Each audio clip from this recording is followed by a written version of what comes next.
اس کے بعد ہمارا سفر خاموشی سے کٹتا رہا۔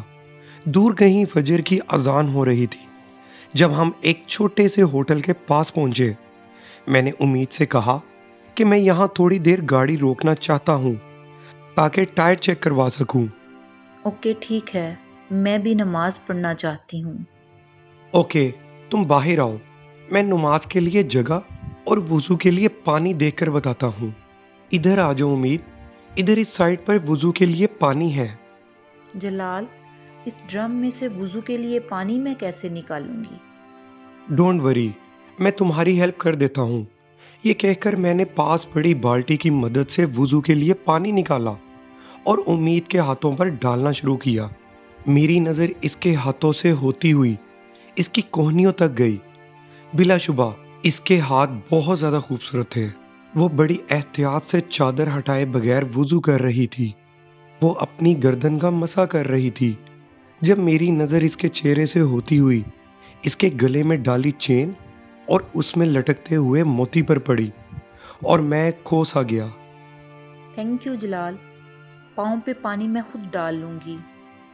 امید کی آواز سن کر میں چونک گیا لیکن جلد ہی خود پر قابو پا لیا۔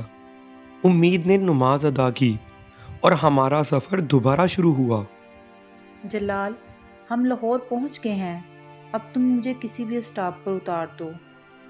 تمہیں جہاں جانا ہے مجھے بتاؤ، میں تمہیں وہاں چھوڑ دیتا ہوں۔ پلیز تم گاڑی روک دو، میں شاید ہاسٹل جاؤں لیکن میں تمہارے ساتھ ہاسٹل نہیں جانا چاہتی۔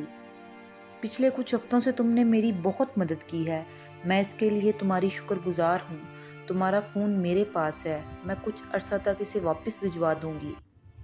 اس کی ضرورت نہیں امید، تم اسے رکھ سکتی ہو۔ کچھ دنوں بعد میں تم سے دوبارہ رابطہ کروں گی، تو پلیز مجھے طلاق کے پیپرز بھجوا دینا۔ مجھے امید ہے تم میرے والدین کو کچھ نہیں بتاؤ گے۔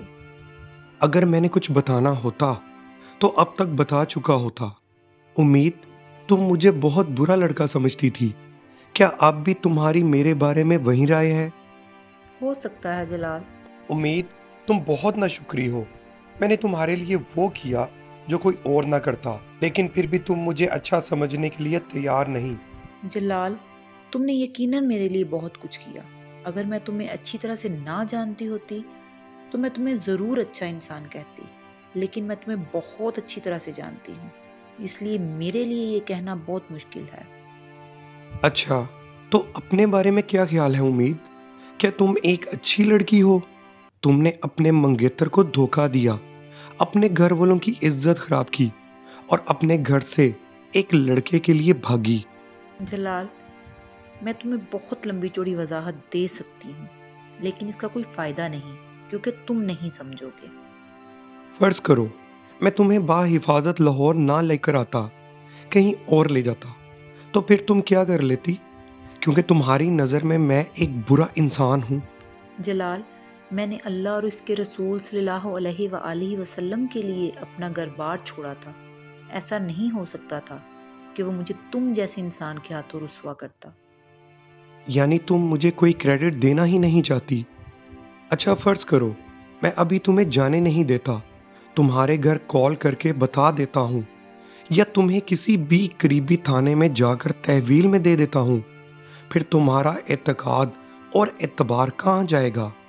کتنا بڑا احسان کیا ہے میں نے تم پر۔ اگر میں رات کو تمہیں کہیں اور لے جاتا تو تم کیا کر لیتی؟ اگر تم ایسا کرتے تو میں تمہیں شوٹ کر دیتی جلال۔